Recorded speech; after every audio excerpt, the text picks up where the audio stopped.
vamos trazer a vocês a palavra do Instituto Americano do Petróleo, o API, que é responsável pelas normas e classificações técnicas dos lubrificantes. E já está conosco aqui, na nossa tela, o Mr. Jeffrey Harmening, que vai nos trazer a visão do API sobre o tema.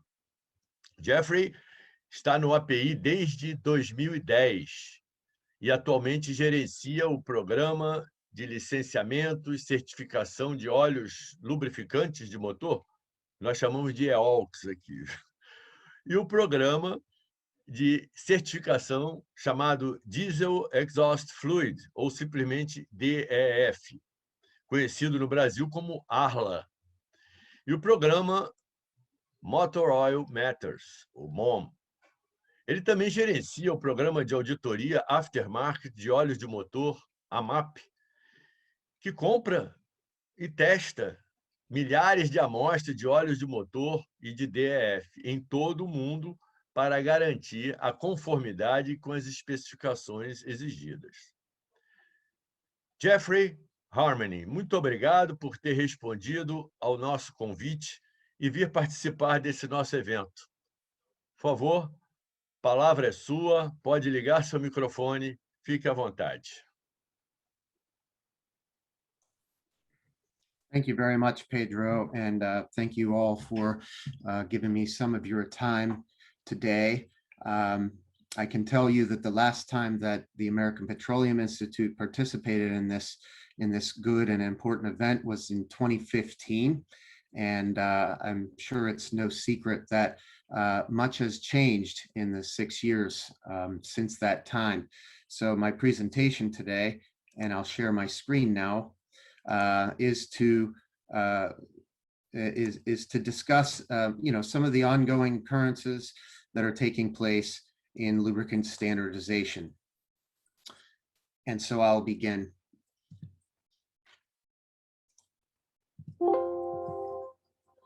Very quickly, just to talk about what we will discuss during this. We'll discuss a bit on the current standards, also the new gasoline engine oil standards in particular. I'll provide some quick facts around the licensing program, and then we will talk about the latest heavy-duty engine oil category request before we close. So I will breeze through these slides very quickly. These are the current EOLCS standards for which API is licensing engine oils against. They include EOLCS GF6A and GF6B. Both of these were introduced in May of 2020. Oils licensed against the EOLCS GF6A, those being of the more traditional viscosity grades, are eligible to use the API Starburst certification mark shown in upper left, whereas in this go around, a lower viscosity oil was introduced, and that is known as the API certification mark Shield for EOLCS GF6B. This applies only to oils in the 0W16 viscosity grade. The other important note here on this slide is that EOLCS GF5 has been discontinued and is officially now obsolete as of May 1st, 2021. For oils, for applications that recommend EOLCS GF5, EOLCS GF6A is the backwards compatible and should meet the needs of previous requirements for GF5. Regarding the API service category, as you know, when a new EOLCS category comes out, API does introduce another category. This would be API SP. That would go along with the EOLCS specifications, but be present there for some of the other viscosity grades. So it's essentially the overarching standard with which EOLCS GF6A and B fit within. And oils that are properly licensed by API may use the service symbol on the left-hand side, also known as the API donut. And I will talk about these a bit more in general. With respect to the current diesel engine oil standards, API, the latest category is, and current category is API CK4. In addition to that, we have also, we continue licensing against API FA4 specification as well. And I'm breezing through these because there is literature on the website. I'll be sharing these slides as well. But we do have this information available in Portuguese as well. So I will move along. Just wanted to talk a little bit more about ILSAC GF6A. As I said before, this is the backwards compatible where ILSAC GF5 and earlier oils are recommended. We began licensing for the specification against this specification on May 1st of 2020. And as with past categories, the typical viscosity grades that are eligible for licensing against this specification are the 020s, the 0W30s, 5W20, 5W30, and the 10W30. And I know it says it in the past tense here, but in fact, it has replaced GF5. And for a brief time period, for a 1 year period, the Starburst was eligible for both GF5 and GF6, but now the official obsolescence date has come and gone. So the Starburst may only be applied to oils meeting ILSAC GF6A performance.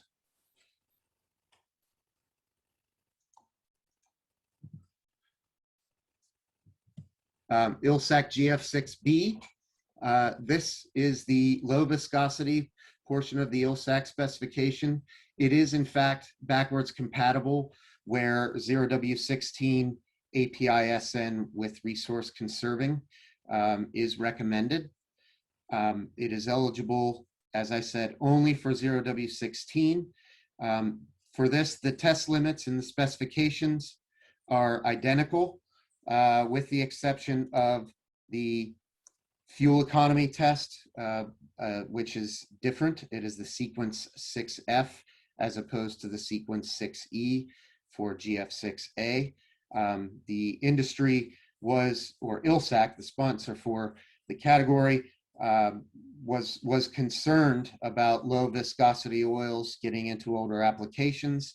And during the development of this latest category, it was decided that a new mark that was distinct from the Starburst and from the donut was created, and hence we have introduced the API certification mark Shield.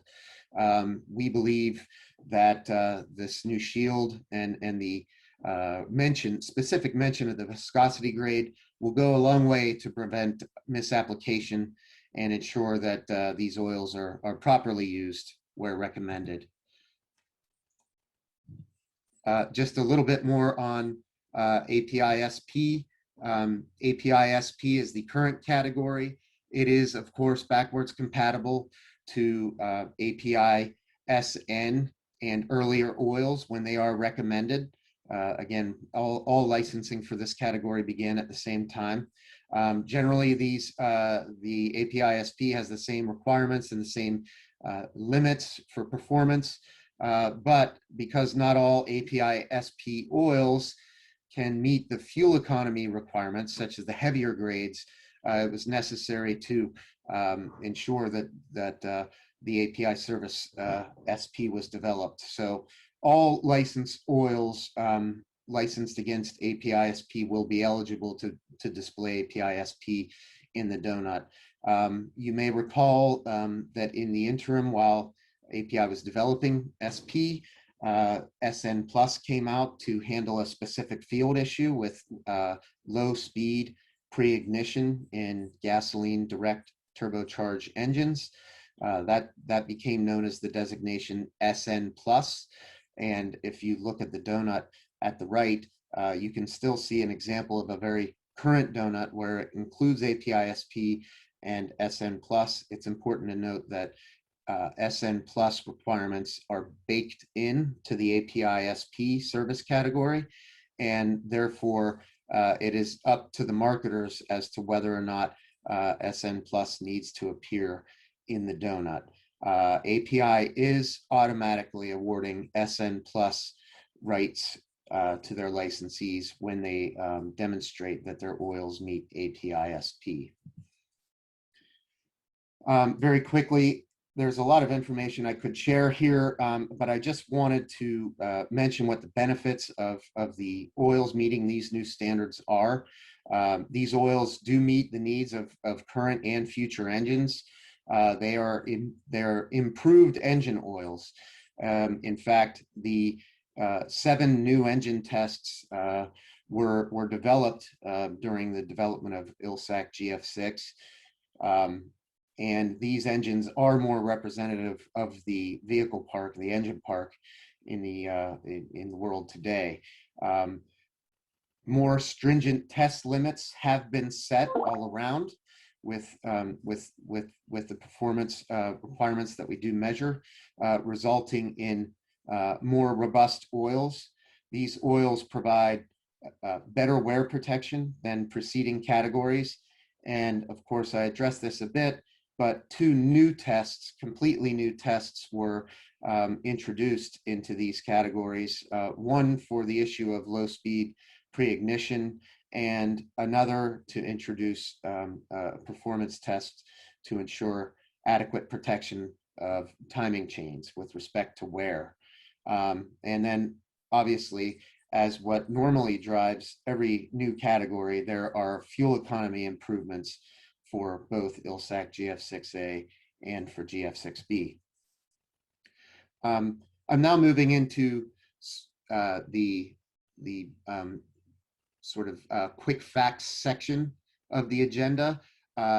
What I'm displaying here on the screen is the breakdown of where API's licensees are located. API engine oil standards are globally adopted, as is very much evident from the pie chart to the right. The data that I've included here is as of March 31st. API does have a licensing cycle that ends at March 31st. And generally speaking, we will peak each year at March 31st. And then as licensees expire, those numbers will recede. So I wanted to give the folks here at least the most current information. As of March 31st, 2021, we had awarded licenses to companies in 68 countries around the world for a total of, and this was a record, the small graph there at the bottom shows you what those peak numbers of licensees are year over year at this March 31st deadline. And as you can see, we reached an all-time high of 902 licensees. Now, the important thing to note here, especially from the pie chart at right, is that North American companies now make up less than 40% of the overall license profile, and very much so. 62% of the licensees are now outside of North America. So this is encouraging in this era of sort of a desire to globalization of standards and standardization. Over 150 new companies were licensed during the 2020 cycle. And I can report to you that at this time in the 2021 cycle, we are already, and we're only 3 months into that cycle, we've added approximately 52 licensees in the 3 months since our last expiration date. These would be new companies that have not yet possessed a license. So we anticipate another record cycle this year when March 31st of 2022 rolls around. The fastest growing regions that we have are the Asia Pacific, the Middle East, and Europe. I've highlighted South America, which represents, in this case, 3% of the pie in terms of the number of licensees. But I can tell you that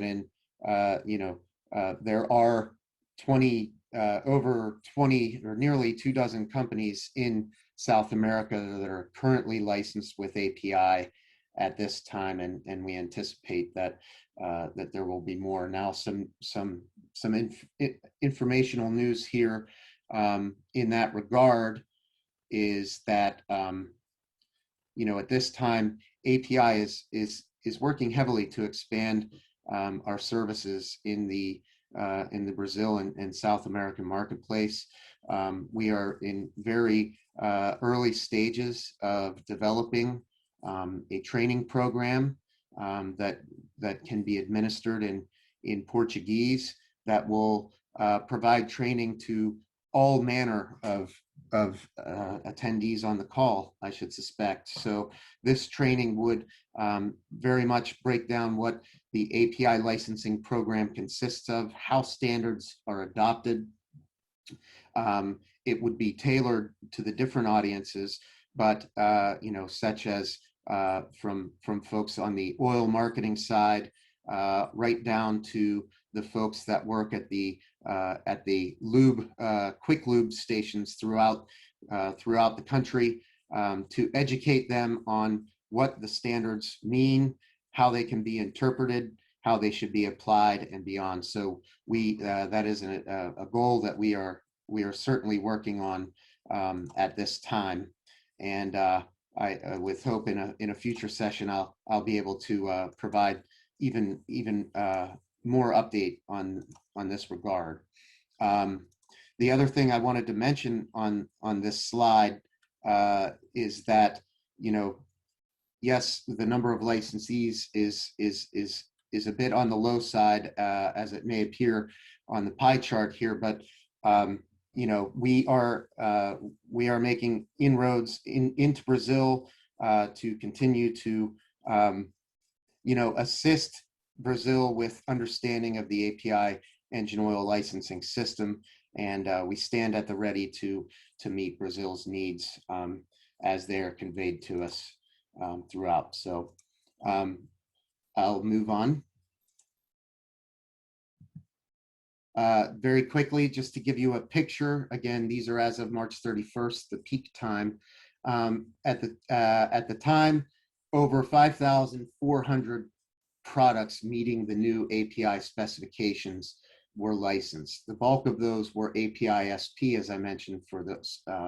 If you are awarded a GF6B license, you were also given or a 6A license, you're given an API SP license as well. So the larger bulk of the products are API SP. And what you've got to the right are where the numbers of those licensed products bear out. So I mentioned that we have awarded licenses for EOLCS GF6A, 6B, or API SP in 35 countries. Over half of all of the licensed companies that we had, remember that was 900 companies, did introduce at least one product meeting one of these new specifications. And if you look at the analysis on the right-hand side, one thing that you'll see here that is interesting is that EOLCS GF6A, the traditional EOLCS, certainly the bulk of the oils that are licensed here are present in North America. But if you look at EOLCS GF6B, you'll note that it's reversed. The bulk of the products that are licensed against the EOLCS GF6B low viscosity spec are in the Asia Pacific region, which makes sense because they have been trending towards the low viscosity oils for quite some time. They lead the category for GF6B at 55% of all the licensed products You can see in the areas at right where the crimson red color for South America is, they do fit into the picture for mainly API-SP and ILSAC GF6A as well for the types of products that are being licensed there.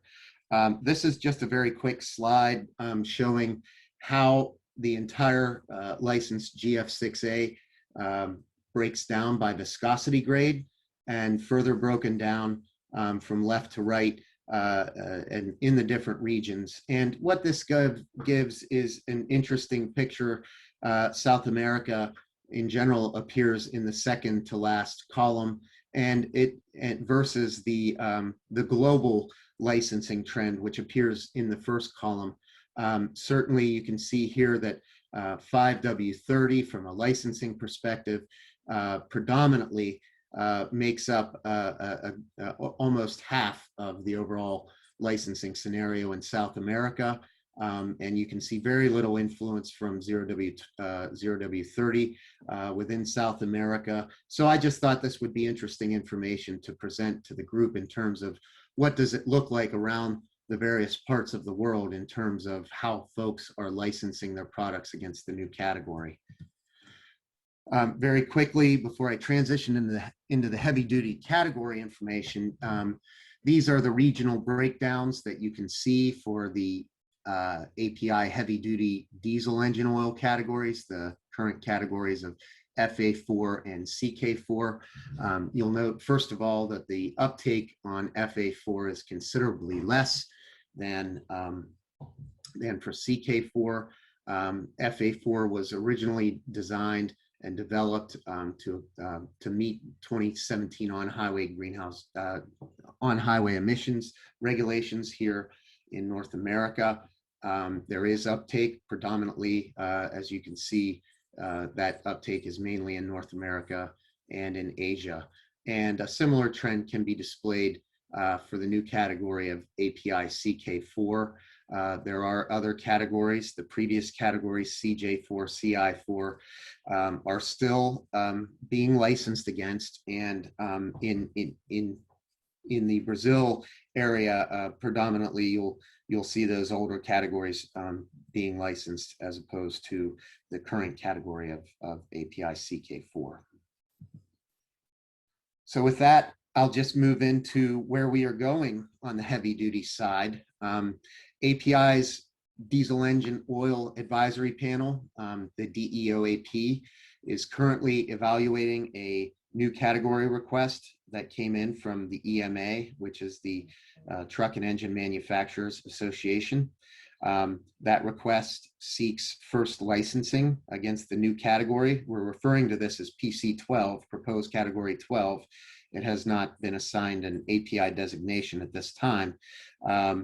But the request seeks for first licensing to occur in January of 2027 to coincide with regulations that will go into effect here in California, and with the US EPA are seeking new regulations with respect to greenhouse gases. And so the category has been requested. As with all category requests on the heavy duty side, the DEOAP has assembled a new category evaluation team, also called para avaliação, também chamado de NCET, e isso foi estabelecido em abril deste ano. DEOAP, for that matter, are an open standards development process, and parties with a material interest in developing these specifications are certainly welcome to be included, and may contact API for how to get involved.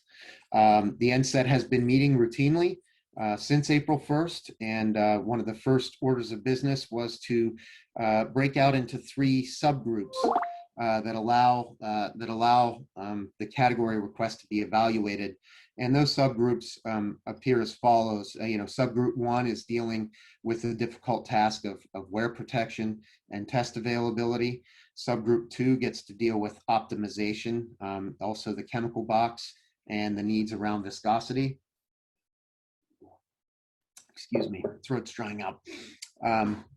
Subgroup 3 then will deal with oxidation, corrosion, and all other needs. And these subgroups have been meeting at a cycle of every 2 weeks since the beginning of May. And essentially, the NCET has 6 months to complete its evaluation and make recommendations to the DEOAP.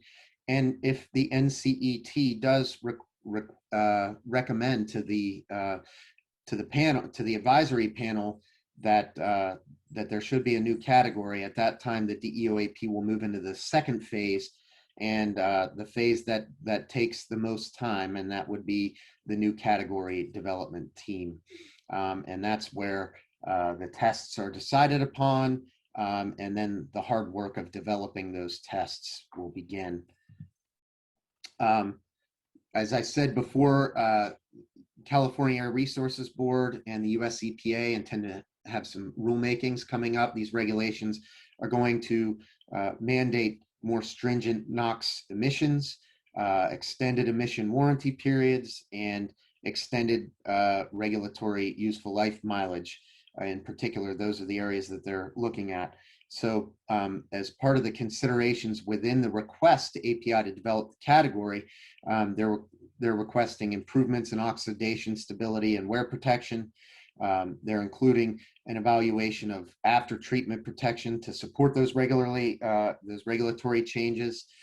Soot dispersancy is an important requirement. A thorough review of the existing category and what tests to carry over to ensure that these performance tests will reflect the correct range of applications for each of the subcategories. So think on highway, off highway, etc. And of course, they make the recommendation that backwards compatibility be maintained for all C categories. Now, I only get one slide here to sort of discuss these category requirements. There are many other items up for consideration within the request, and the subgroups are evaluating those each in their own regard. At present, the subgroups are meeting to answer the following questions. This will all need to be answered before the NCET can recommend to the DEOAP that the category move forward. But each of the subgroups right now, with the tests that they're in charge of, are charged with answering questions like, what is the proposed change, why it is required, does the data that has been presented support the request, when will it be needed in the marketplace, what are the potential impacts on engines, what are the potential impacts on consumers, what are the potential impacts on the environment, how could the change affect the existing API categories, which is always very important to establish that backward compatibility. Are performance tests available that properly evaluate the performance needs that are requested? And of course, do the perceived benefits of a new category outweigh the projected costs? So with that, I just wanted to sort of close by pointing out that there is a great deal of, information on the API website. Our API 1509, which describes our licensing program and also contains the performance specifications themselves, can be found here on the EOLCS website. If you use Google or another search and just type in API 1509, generally API's website is the first to come up. But there's a lot of useful information on here, and we have recently adapted many of our web pages to be in not only Portuguese but Spanish, Mandarin, some Russian as well. So we are working very much to expand our translation portfolio. But you will find here branding guide on how the marks are used, the motor oil guide, which is what I took the first few slides from, that explains what the marks mean, is very useful, and as well as API 1509, which we will be issuing a 20th edition here very soon, and at that point we'll be we'll be sending that out to get translated as quickly as possible into Portuguese. So you may make use of it without the hard work of translation. So with that, I want to say obrigado. I thank you for having me here, and at this time I'll entertain any questions that the group has.